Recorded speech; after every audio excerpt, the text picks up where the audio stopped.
do too much, moving in from the north side.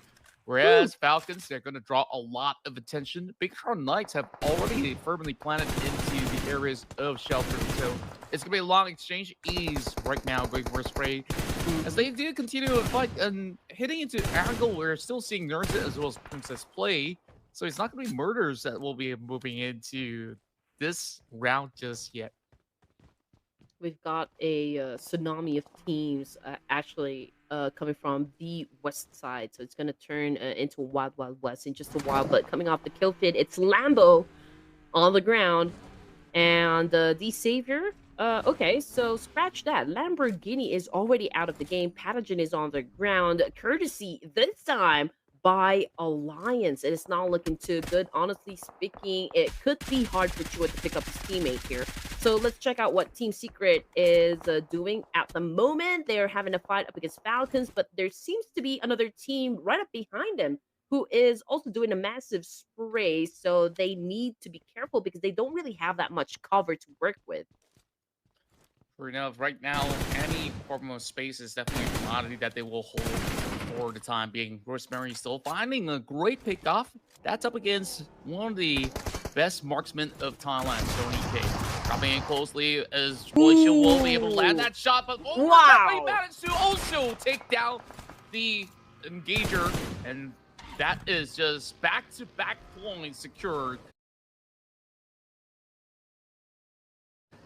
And my mind, Newsy was so unlucky. Like, he ran into that vehicle, and then once it flips, he didn't have enough time to react to the rest of Boy Chill and the rest of Alter Ego.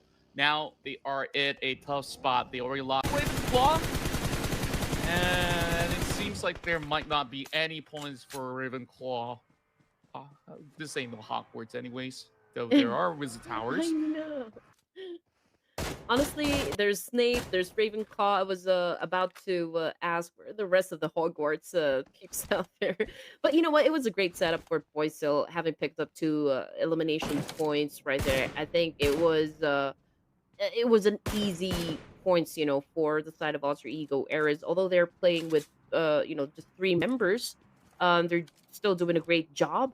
And as for Falcons, I do out Ravenclaw goes for an early exit. Wow. Vampire Esports already out of the game. Oof, man. Stage 3, ladies and gents, we still got 15 teams on screen. First team to actually get booted out of Iranko would be Vampire Esports, but oh man, Kobe shot right there. DRS Chama, Zuxi from BTR getting dropped right now. We've got RQ also having a fight somewhere in Iranko. DRS Gaming, as you can see, X is just trying to scout the area, getting the job done, sealing the deal, and getting those points.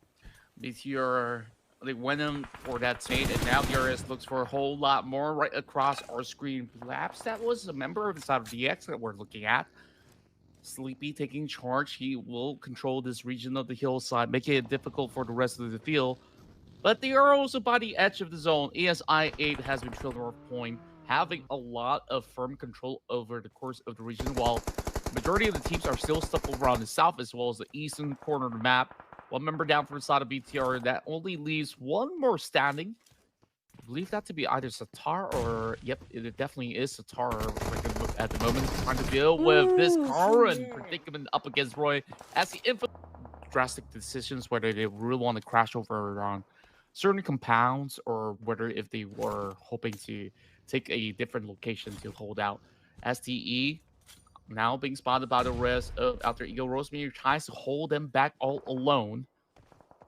But so far, I think it's a good move for them to be respectable enough. But the nade coming from Hans actually opens up a little bit more space for them to eventually seek out for Sour Esports. And despite them not going for the hot drop, we have always seen this battle taking place between AE versus Sour. Now it's definitely time for them to claim redemption. They're only relying on smokes. And where else could they actually run for the moment? Hans goes in for flank. They look at the angles right now, as they have no spots left available. SCE absolutely overwhelmed.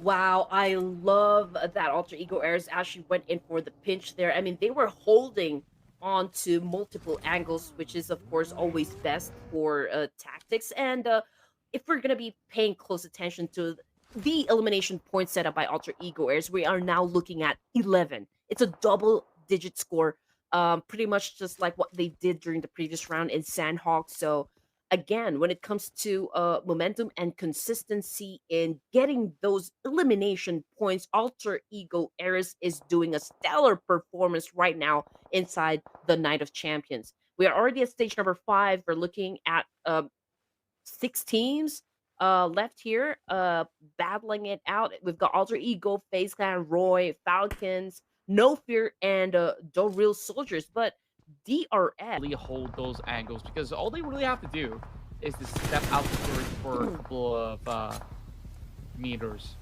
So right now, whereas the invade, X already spotted out. Same goes to an exchange that happens. Nice So YT one. will be dropped as well. 2 members remain for the rest of the DRS, while Roy are just having that perfect compound defense at this moment.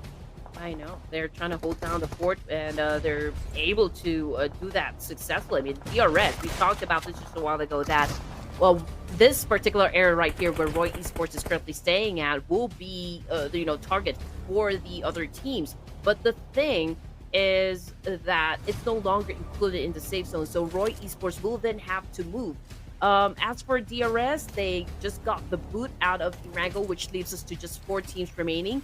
FaZeCLAN, this is astonishing because of the fact that they have the biggest percentage right here, biggest chance to score the winner in chicken dinner. We've got Horror Esports as well. We've got Meow Meow on the ground, and we're having it just right. I mean, FaZeCLAN, they know what to do.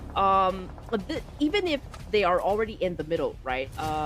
Big chance for them to actually just wait for those teams that will be headed towards their direction, but they will have to join into the fights as early as now because it can be overwhelming for FaZeCLAN to actually take care or manage this 3 more remaining teams, and a chicken there could be hard to pull off considering their position. But then again, Alter Ego Eris been taking in some damage as well, but just look at that, 12 elimination points with Boy still bagging most of the kills here. They are on a pretty good momentum. At this point, I feel like it's very important right now for FaZeCLAN to get all the knowledge, to get all information, and work out all the advantages to their side. That's true, and overall, there is also barely enough wiggle space for the rest of our esports. Now that it is already shrinking around these corners, they will have to make their move. Either it's up against Roy Esports or FaZeCLAN right now. Nades are also being sent right in, so this isn't going to be the easiest of situations right now. Roy Esports so far doing such a great job of getting those 8 points. Tires now being punctured through. The rest of the Alter Ego are really holding down the line, not allowing even Roy Esports to advance just yet. Roy Esports now spotted out, while Hans immediately receiving a little bit of tag. No technical on how things are playing out here between all 4 teams. Man, Fulgent's gonna be hard. It is gonna be hard. Alter Ego Eris now, they're picking up some players right across the field here, and we've got Boysil. He is locking his target up against Roy, so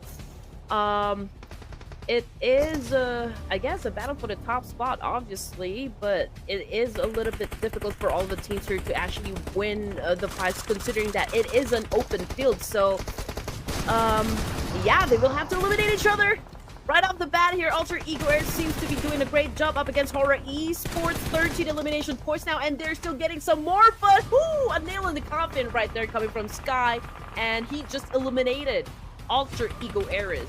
Smart decision coming in from Horror Esports. They know that the powerful area to hold out is where AE is currently at, which is why they decided to full set it. Though they were bodies hitting the floor, they could still going for that quick recovery now that they've won that trade out. So pressure's on FaZeCLAN right now to eventually hold out up against the rest of Roy Esports and then deal with the situation up north. Once again, Horror Esports find themselves zoned off of that fight. Roy as well as FaZeCLAN, they can continue on to just pinch each other right now while all the target is being set over on the high heels. How will Horror Esports hold out? Roy, this has been the best round we've seen from them so far. clean plays overall, still having all 4 members, and I'm pretty sure that Scott eventually will have to make his move. So Yeah. for esports, the onus is now on them to see if they can get the job done, either to overwhelm FaZeCLAN or to put the fight against Roy Esports. And this is not a time for FaZeClan to actually defend their position. I mean, they will have to manage 2 teams here, but yeah, they're right down there in the middle. They're sandwiched in between Hora and of course Roy Esports. But fortunately, though, for this side of FaZe, they were able to put down 1 player coming from Hora, so I guess that will make their job a little bit easy. But that is if SA can actually be accurate with a nade. Okay, he completely missed the target, but he is not stopping at all. 6 elimination points for Thailand's FaZeCLAN. We've got a Hora, man, trying to counter with a nade attack himself, but unfortunately, man, they don't have any space to work with, so yeah, they will have to exit the game. And now FaZeCLAN versus Roy to 4v4. And this is what we want to see. Though there wasn't pretty much high stakes involved for these 2 teams, but they will definitely show their strength right now. Mormon, or should I say, Onsets actually lands that grenade. And that will eventually open up that space for the rest of FaZeCLAN to push out. Mormon now over on the edge, playing by the edge of the smoke. Now getting all these blind sprays into that corner of the map, plus holding out the flank. Well, SA lands another beautiful nade. This could be that golden opportunity for the rest of FaZeCLAN to close the matchup right here, right now. 2 members remaining, and there's barely much that they could actually get out of this situation. And the rest of FaZeCLAN, the whole time they were in the center of the zone. And that will land on for Tuss. Only 2 members remain. They will go in for Bulls. That Simon was not being taken down. A little sloppy, I would say, but there will be more deflates being thrown right here to find Juke. Now, it's only down to that final member remaining, and he will stay in silence, where he has nothing to offer in this matchup where FaZeCLAN seals game 2. I think it was an essential move coming from Nine Noise over there. I mean, definitely FaZe